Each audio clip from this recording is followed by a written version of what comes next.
Okay, Detective Datwan is here again to deliver his perspective on the stock market, but I kind of want to take my detective hat off and just be 1v1, mano y mano with the stock market. Let's get into it. So today, or yesterday, the House of Representatives passed the debt ceiling to December 2022, but it's just the House. We need the Senate to pass. So it's a lot going on in the stock market. You have the Evergrande crisis in China, you got the debt ceiling, and you got Jerome Powell speaking today.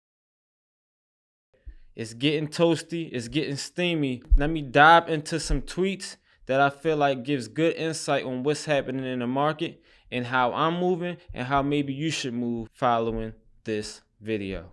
If you enjoyed this video, like, comment, subscribe. You know what it is. So this is a tweet from Bloomberg. It says the House passes a bill that will suspend the U.S. debt ceiling until December 2022 and provide the government funding to operate past September 30th. This is a tweet from Jeff Stein.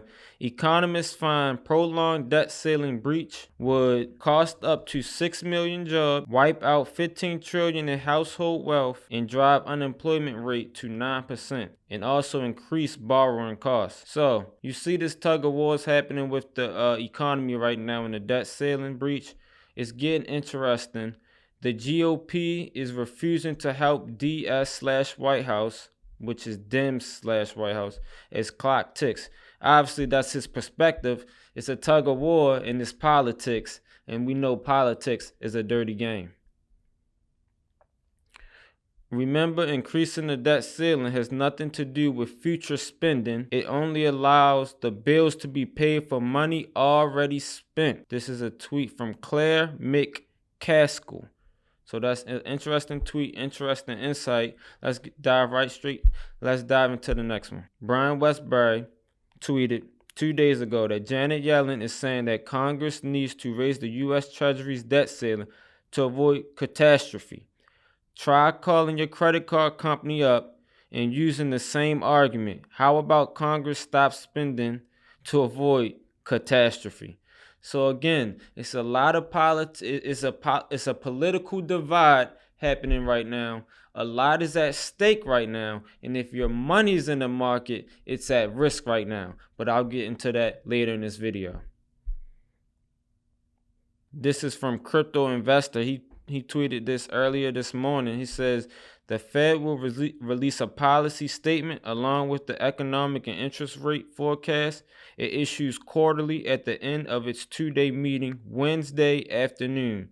Fed Chairman Jerome Powell is expected to brief the media at 2:30 p.m. So it's a lot of information to digest there. It's a lot of politics going on here. It's a lot of economic boiling going on here. The water's overflowing and it's getting hot. It's getting steamy.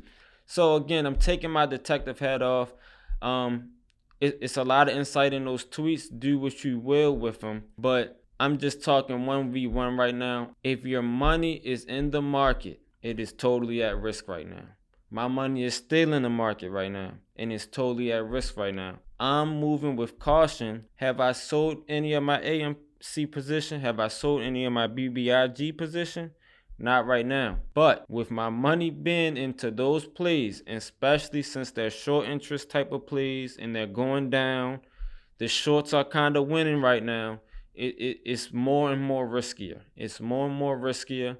And if you don't have the gut, and if you don't have the stomach for this type of risk, I suggest you get out. The kitchen is heating up, and I think moving forward, it's only going to get hotter. It's only going to get hotter as the time goes on and on and on. Two things that can, I feel like, prolong the stock market crash, right? And that is Jerome Powell, when he speaks today, say we're not tapering no time soon. I think that would give relief to the stock market, and then raising the debt ceiling. Debt has to be paid. We've been talking about kicking the ball down the road, and if the money is in the market, it's at risk right now. Do what you will with this information. If you enjoyed this video, like, comment, subscribe. I'm in, I'm out, I'm out, I'm in. Welcome to the new age.